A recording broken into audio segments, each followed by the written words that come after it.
The need to highlight the values and importance of land in Africa, particularly for the creative sector, is the reason for the 2021 Conference on Land Policy in Africa. Hello and welcome to this special edition of Focus On. I am Akin Obakeye. Many thanks for joining me today.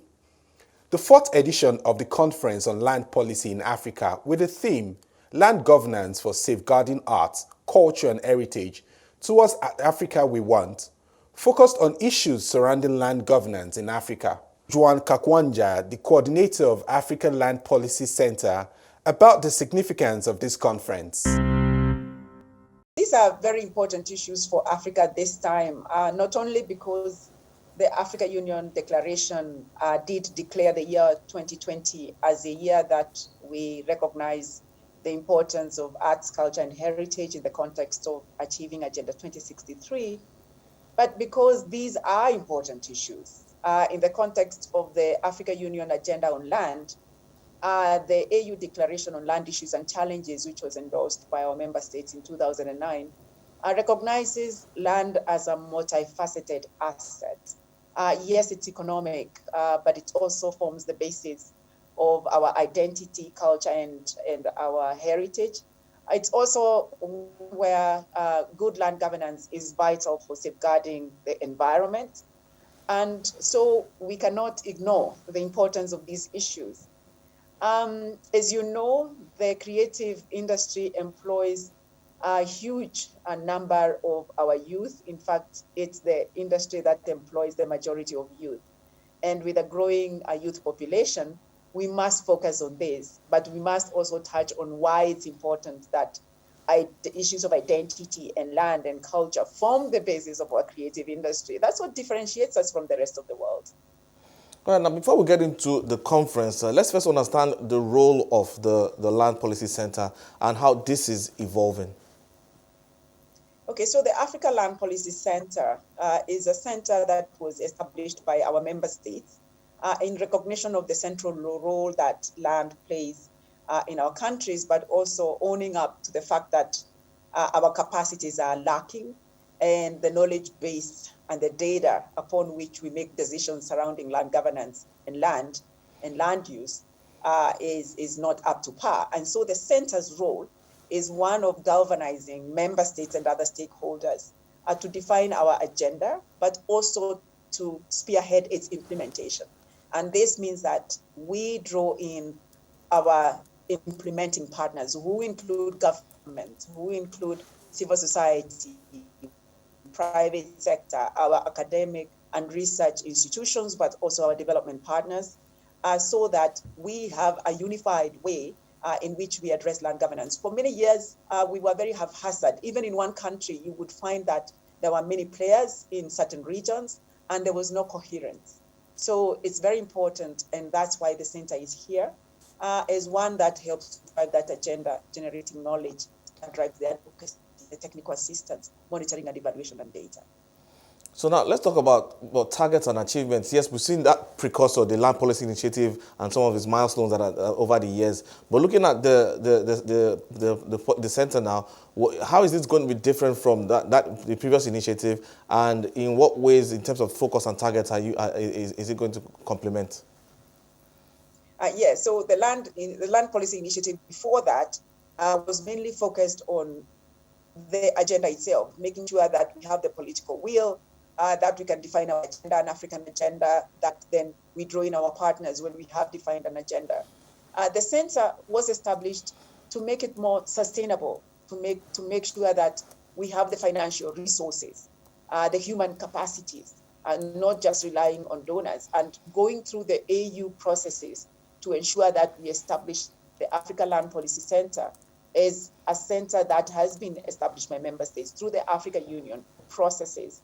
Means that the funding is a little bit more stable.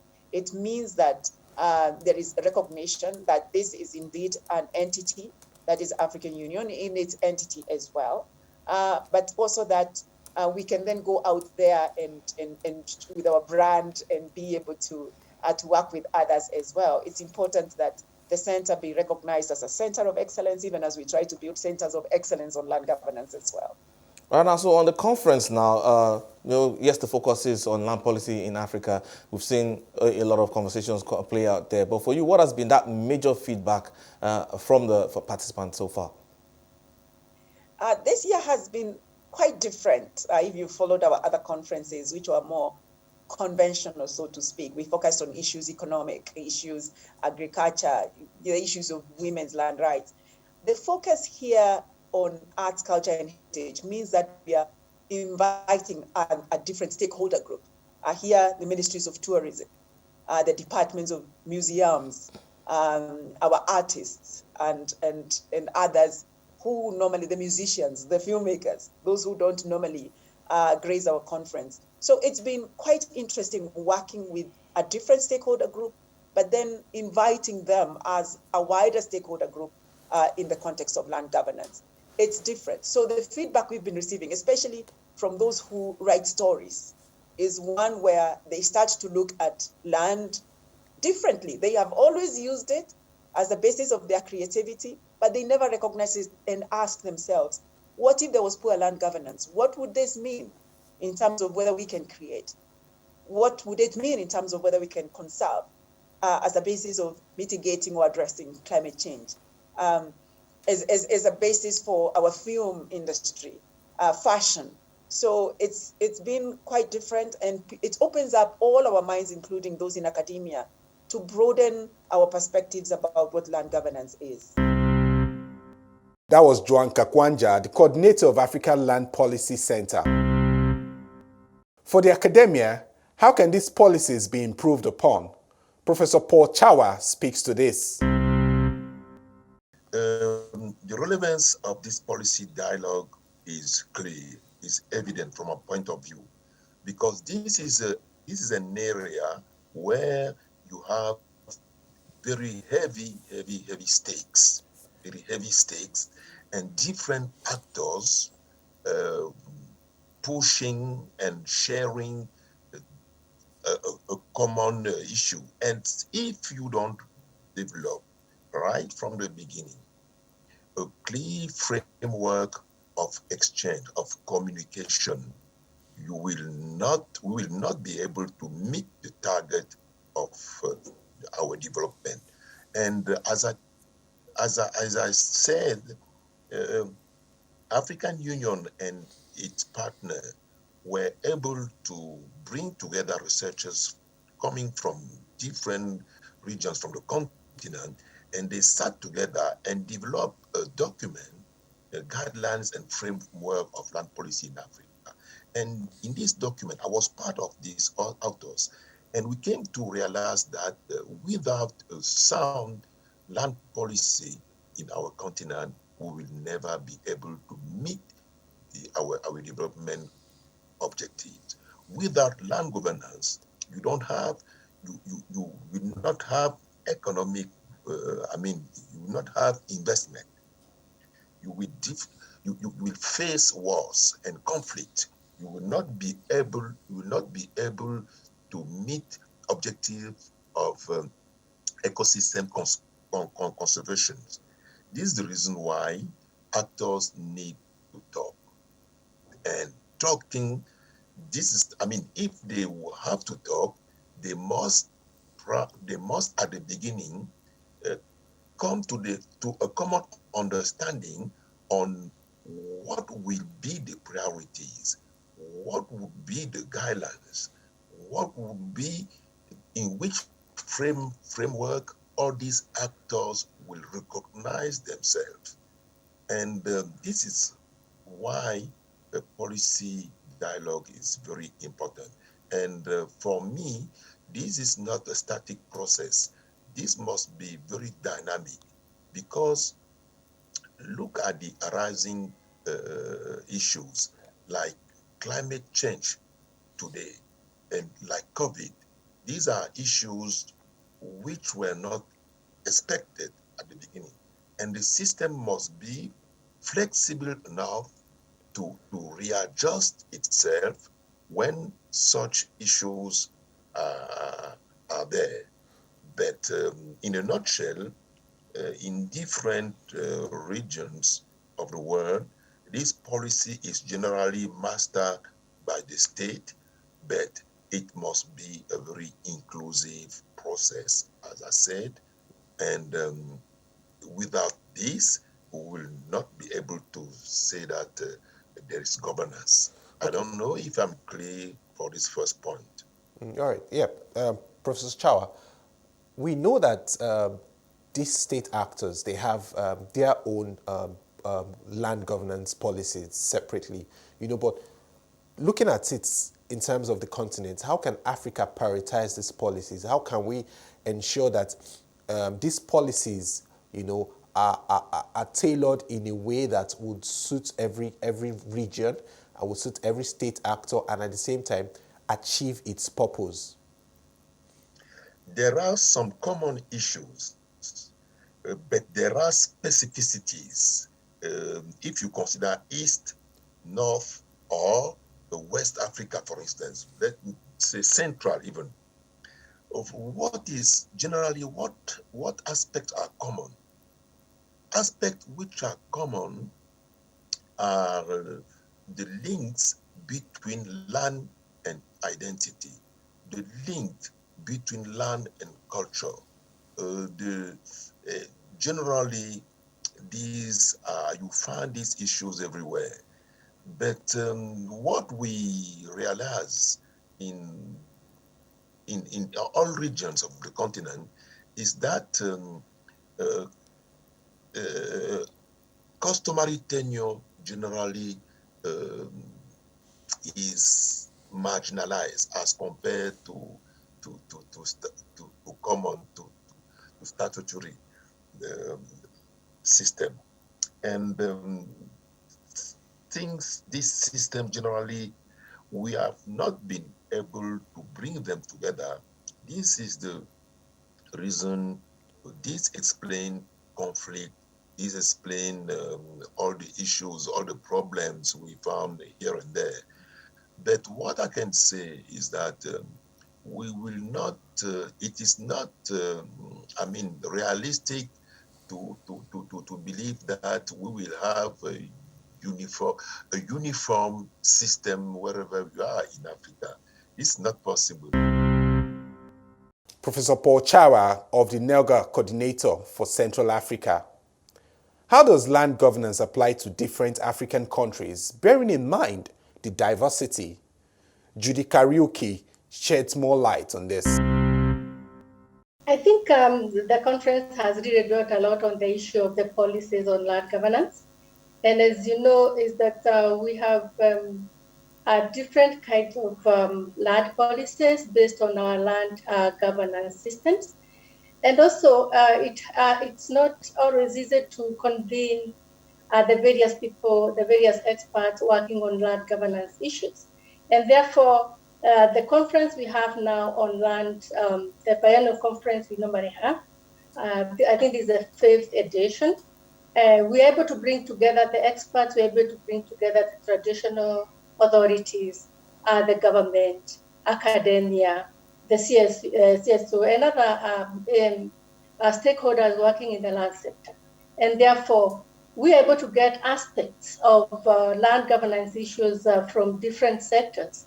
And then we're able to discuss and see how do we move forward? How does each of us contribute towards land governance issues, improving land governance issues in Africa? All right, this takes me now to my next question. Basically, the Network of Excellence on land governance in Africa is doing quite a lot as regards advocacy. So can you just talk us through basically the step-by-step processes NELGA has taken and the challenges faced so far? Because we know we can't adopt a one-cap-fits-all approach for the whole of Africa. So what exactly is the advocacy focused on? Okay. So the Network of Excellence on Land Governance in Africa, we popularly call it NELGA. It is a network of African universities and institutions of higher learning. And the main focus is to improve training and research on land governance in Africa.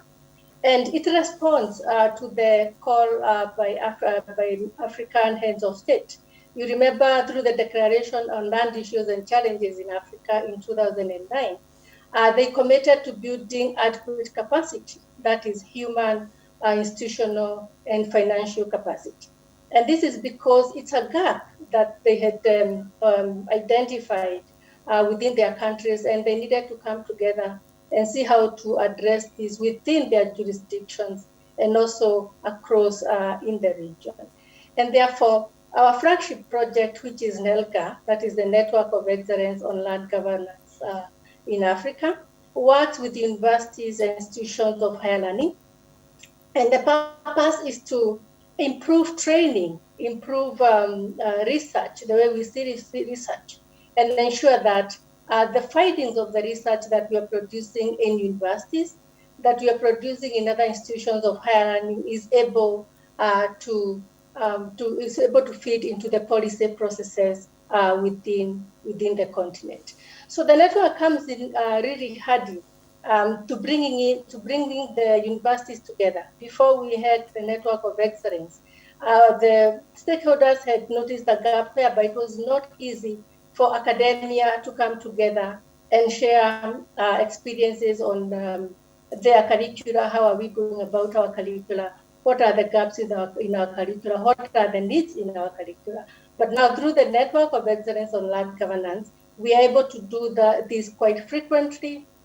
We have developed also platforms that we use to communicate to the other sectors, to the world on what is happening in as far as training is concerned, the kind of research we are doing and what it means to the continent, and also come together and see how do we ensure that, for example, we improve our capacity such that our institutions are able to produce the numbers we need of land experts to address land governance issues. So the conference is very crucial to us because we know that culture is an integral part of our society. And when you look at the link between land and culture, really they are so intertwined that you cannot separate one from the other. And therefore, as a network of excellence on land governance in Africa is to look at how we ensure that the students we are producing are able to interpret culture in issues of land governance and to ensure that the two are able to correlate and also remain considering the fact that they are quite dynamic, and therefore it's we have to constantly be conscious of our cultures against the land policies that we are developing. All right. Judy Kariki, an Economic Affairs Officer at UNECA. Professor Kelvin Urama speaks to why Africa needs to prioritize policies to safeguard arts, culture, and heritage. To safeguard arts and culture that relate to land, there are key issues that the conference has discussed that needs to be highlighted. One is securing the security of property rights for all in terms of the access to land and the ownership of the land, especially also to the youths and women who we know are very artistic and also needs to understand the cultural history and cultural heritage of our continent. We also have the issues around equity. Again, equity in terms of ownership and making sure that we are granting access to ownership for different citizens within the society.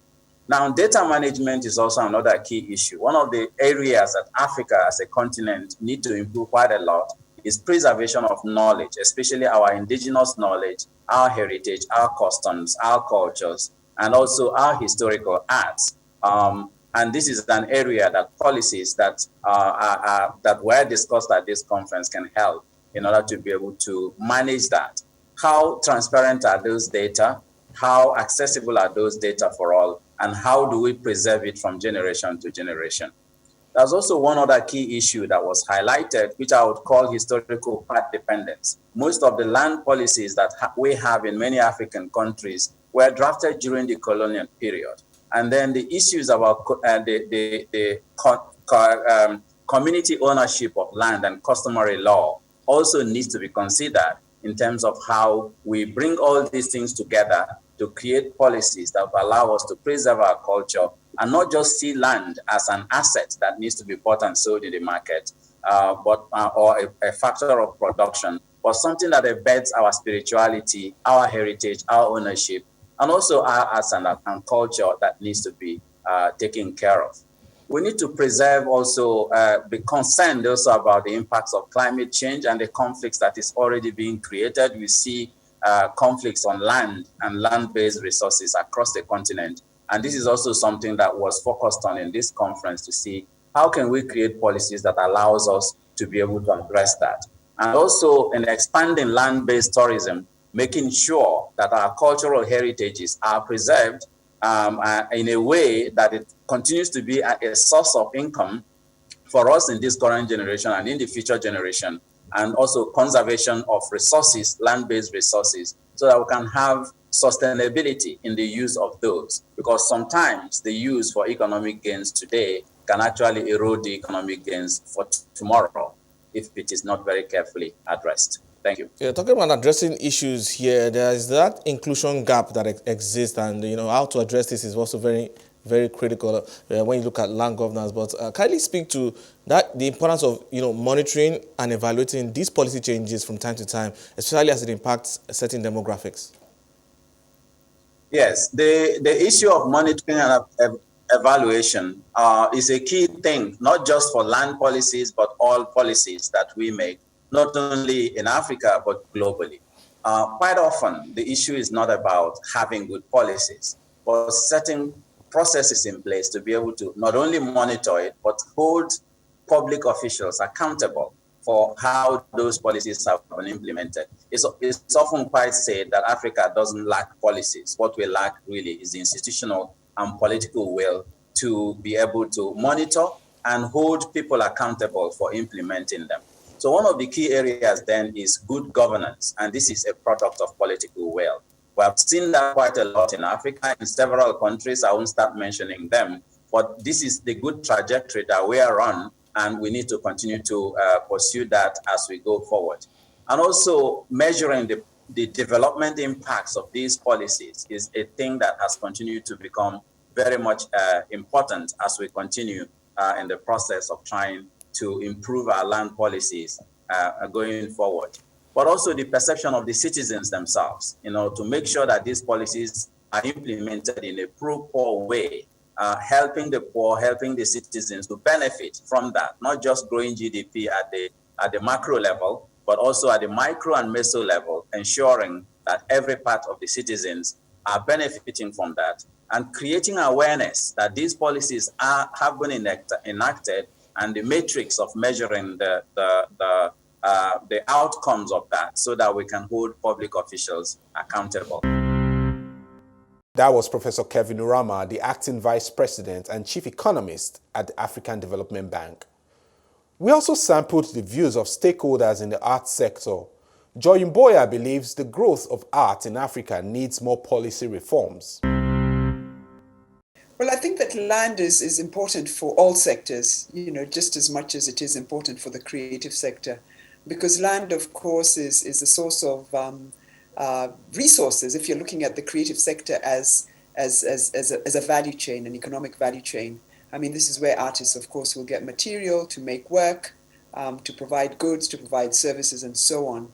But I think that land also, and the association that communities and individuals have with land, are a really important source of ideas for the imagination and the creativity of artists. So over the conference, of course, we have explored the intersection between artist creativity, artist imagination, and the issues of land. And I think it's been very powerful to see how questions of identity, social capital that comes with ideas of belonging, and also just geographies and space. All of these things are things that artists engage, and these are questions of land. Yeah, but as an art entrepreneur, I'm curious to know what your experience has been like, when you look at with respect to land policy. So I think with respect for land policy, this particular meeting was special and unique because the sector doesn't intersect directly with the question of land policy in that sense. So we don't go around sort of saying, well, what's happening with with land issues in connection to artists or creative individuals, or even other people that directly. But I think on examining and being given an opportunity to curate a program that could bring together these two spaces, land policy and cultural heritage and cultural expression, I think we found a real richness that there is an intersection. I'll just give an example. So there's one artist, Ibrahim Mahama, a Ghanaian artist, very well known now globally and doing extremely well, whose work, of course, questions social issues, political issues, but he does them through installations, through examining the reuse of material like jute cloth and things like that have other lives. But in doing that, he's really then going back to looking at issues of resources, issues of sustainable resource use, and then, of course, questions of dispossession, questions of access, and so on. But very specifically, one of the things that Mahama is doing right now is setting up a space that is really looking at the setting up of a communal art space as something that addresses the question of land. And it addresses issues of inclusivity, issues of communality, and I think more importantly, questioning the kind of models that we have around creating future spaces, future spatial arrangements on the African continent. So yes, so when we begin to look at it, in a very focused way, one begins to see that the land policy issue, which sometimes can seem a little bit dry, legislation, policy, is enriched because people have a very strong connection to land. They have a strong connection because it's a mark of identity. They have a strong connection because it's a geography that gives them resources. It's a geography that has history for them. It's a geography that may be contested, and so on. So this is the intersection that we've been making between land policy and cultural heritage and cultural expression. Very, very interesting intersection there. But looking at the conversation so far from the conference, though, for you, what would you say was that biggest takeaway? I think the biggest takeaway was the layers. One comment that came from somebody who was directly a policymaker in land was, we asked the question and said, so what do you take away from these insights and these provocations that are coming from curators and artists working in this space? And she said that I'm now beginning to understand why sometimes we create legislation and we create policy, and it all seems to be very sensible and the right thing to be doing, and people have participated. But then there is a resistance, and she says, I now see that the layers of connection and relationality that individuals and community have with land are certain layers that we actually don't probe as policymakers. And sometimes the resistance is coming from that. So her takeaway, which is my takeaway, is that being able to engage with these things along many dimensions really enriches making successful policy around this area. Joy Mboya, the Executive Director at Go Down Arts Center. Well, that's all we can take from this year's conference on land policy in Africa. I am Akin Obakeye. Enjoy the rest of your day.